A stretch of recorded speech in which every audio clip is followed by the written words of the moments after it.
Olá a todos, meu nome é Bruno Barbieri, eu sou nutrition terapista aqui na Irlanda.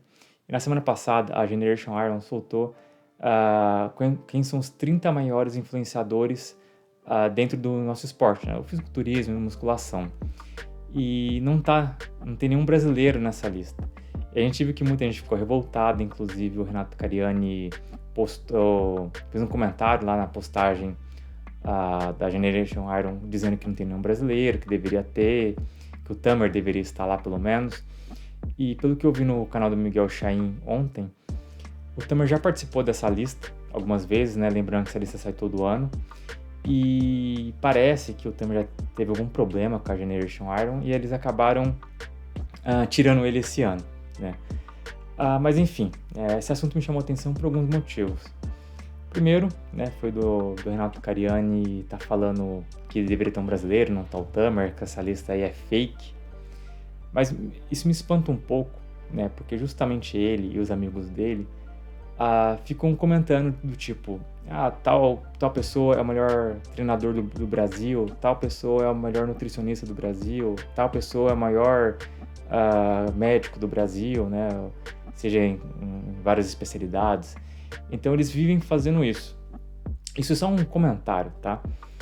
E por que quando eles fazem isso, sem critério nenhum, ou melhor, critério que eles não dizem, né? Eles ficam chateados quando soltam uma lista e não tá quem eles querem.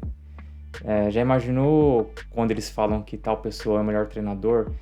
Será que os outros treinadores também não se sentem ofendidos quando ele diz uma coisa dessa? E tipo, alguém chega no Instagram dele e fala assim, pô, peraí, cadê eu nesse seu comentário aí? Ou melhor, o nutricionista, né, o médico, dentista também, eles fazem muito isso. Então, assim, eu acho que é um bom aprendizado, assim, para essas pessoas, né? Não só para eles, né? Para todo mundo que vive falando, tal pessoa é o melhor do mundo em tal coisa, né? Quando você vê uma coisa que você não concorda, é você ir lá comentar, né? E dizer que é fake. Bom, não é fake, né? É a opinião deles. Se vocês entrarem lá no site, eles falam que eles conversaram lá com o pessoal do editorial e eles chegaram a essa conclusão. É óbvio que essa conclusão é subjetiva, né? E é isso que eu quero conversar um pouco com vocês. Até porque, se você olhar aqueles top 30 lá, tem um monte de gente que eu não conheço, e se eu fosse fazer algum critério de influenciar, dos maiores 30 influenciadores do mundo, é óbvio que o Tamer estaria lá, é óbvio que o Renato Cariani estaria lá, né? Mas, então, eu lembro, quando estava na USP, isso antes de fazer nutrição, tinha um professor, o Gustavo Buscaglia, que ele, inclusive, é um dos maiores pesquisadores na área de mecânica dos fluidos computacional. Ele é formado em engenharia nuclear lá na Argentina. Uma vez ele estava lá dando aula e ele fez um questionamento, né? Quem seria o melhor aluno da sala?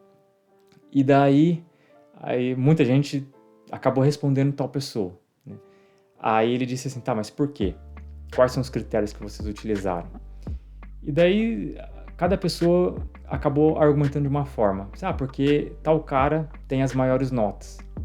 Só que você vai ter um problema, né? Porque é o seguinte, ele tem as maiores notas, só que tem um outro cara que tem as maiores notas nas disciplinas mais difíceis, né? Que a gente usa a média ponderada, e então a gente tá falando da média ponderada, né?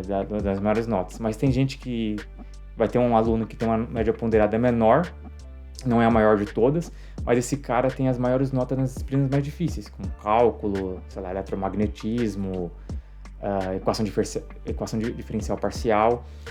E o outro que tem maiores notas, que tem maior nota ponderada, média ponderada, tem as maiores notas nas disciplinas mais fáceis. Então, como geometria analítica, algoritmos de estrutura de dados. E aí, será que é justo comparar? Ou será que um outro aluno que também não tem a média ponderada mais alta, mas ele pega mais disciplinas no semestre e com isso ele consegue se formar mais cedo? Será que esse cara também não é outro critério? Ele tá pegando mais disciplina, é óbvio que a nota dele vai diminuir. Ou será que um outro aluno que não tem maior média ponderada, mas ele faz iniciação científica, né? Ou faz projeto de extensão? A gente sabe que quando a pessoa faz iniciação científica, principalmente quando tem a bolsa FAPESP, requer muito tempo, né? Para esse projeto. Então, é normal, todas as pessoas que fazem iniciação científica, ou quase todas, né, acaba tendo uma diminuição da nota. Então, quais são os critérios que a gente vai utilizar para dizer que um é melhor do que o outro? Né? Então, isso vale também para quando alguém diz que um nutricionista é melhor do que o outro. Se eu te perguntar para você aí, que está assistindo esse vídeo, qual é o maior físico de todos os tempos? Se você perguntar para algum físico isso, provavelmente ele vai te dizer que foi o Isaac Newton. Você deve ter dito, talvez, que seja o Albert Einstein.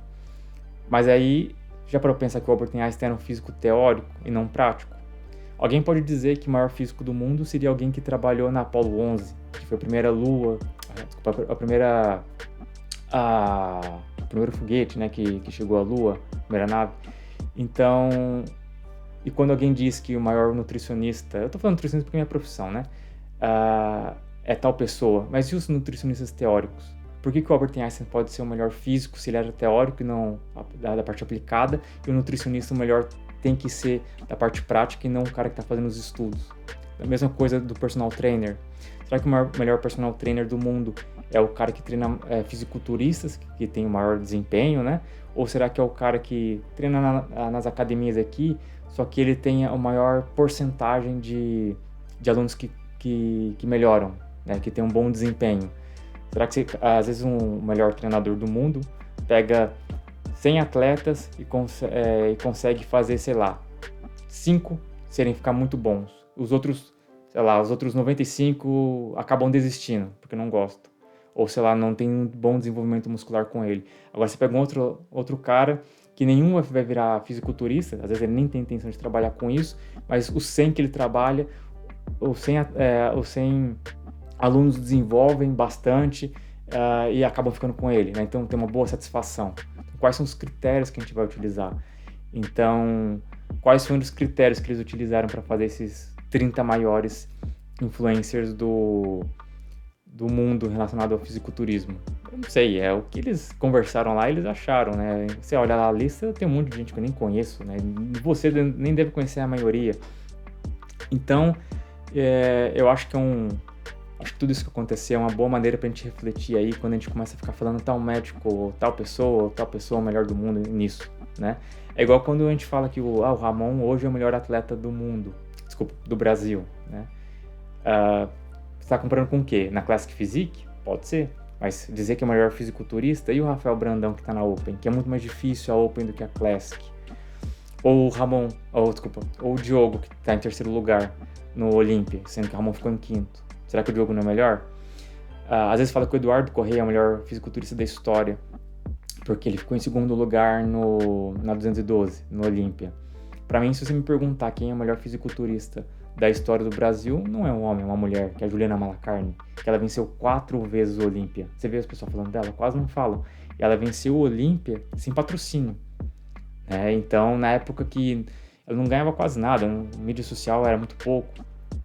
E ela foi a melhor atleta. Quantos homens venceram o Olímpia? Nenhum. Né? Mal pisaram no Olímpia.